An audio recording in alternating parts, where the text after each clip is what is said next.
ever lied to Mr. Damiano? Yes. And can you list for me the times that you lied to him? Many times, not many times, but on those occasions when he would ask me, could I pass on something to Mr. Dylan, I may have said to him, I'll try and pass it along, or words to that effect. Let's go back to the Jones Beach concert, if we may, to the time when you offered the tickets to Mr. Damiano before the concert actually took place. Okay?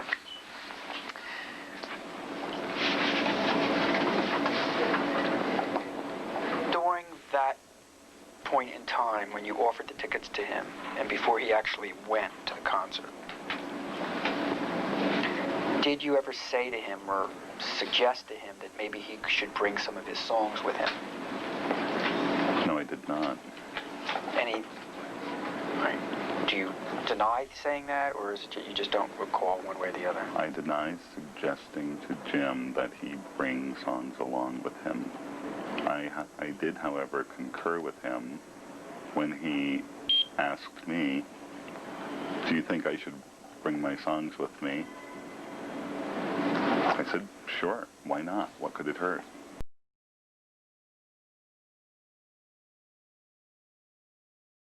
I said, sure, why not? What could it hurt? In 1996, James Damiano posted the findings of his lawsuit against Bob Dylan on the internet and received over 8 million hits. It was at this time that Bob Dylan's musical works were called into question, and the origin of his songs started to be scrutinized by critics. These critics included music reporters, editors of music magazines and newspapers, college professors, and literary people. His fans were astute in evaluating his duplicity concerning his material and came to learn that 80% of the melodies and lyrical hooks of his songs were plagiarized. These songs included Blowing in the Wind, Like a Rolling Stone, The Times Are A-Changin', Hard Rain's Gonna Fall, Knocking on Heaven's Door, Read 'Em In, and many more, including his Grammy-nominated hit, Dignity. Comments were being published, such as, quote, I was watching a Pete Seeger documentary recently that featured his performance of I Dreamed I Saw Joe Hill Last Night, and I couldn't believe the similarity of the two lyrics.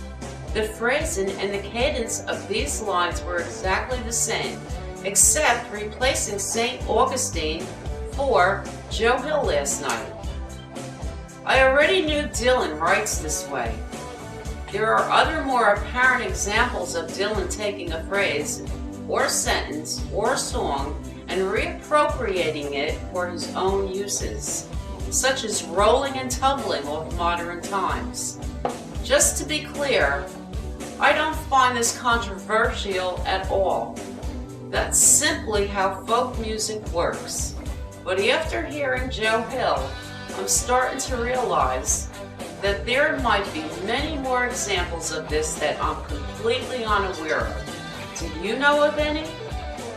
As this avalanche of evidence started to bury Dylan, he hid like a cornered weasel behind corrupt lawyer, judges, and journalists who covered up his massive affinity for plagiarism.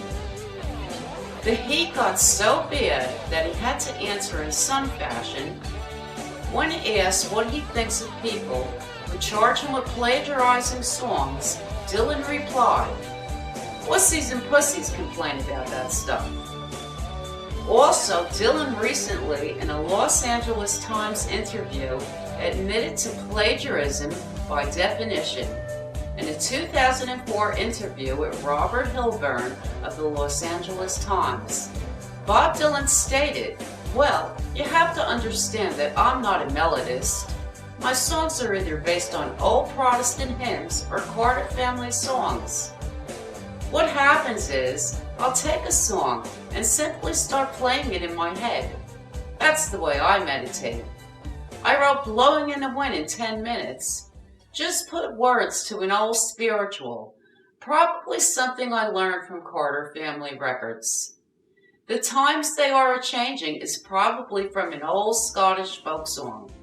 I'll be playing Bob Nolan's Tumbleweeds, for instance, in my head constantly, while talking to a person or sitting around, whatever. People will think they are talking to me, and I'm talking back, but I'm not. I'm listening to the song in my head. At a certain point, some of the words will change, and I'll start writing the song.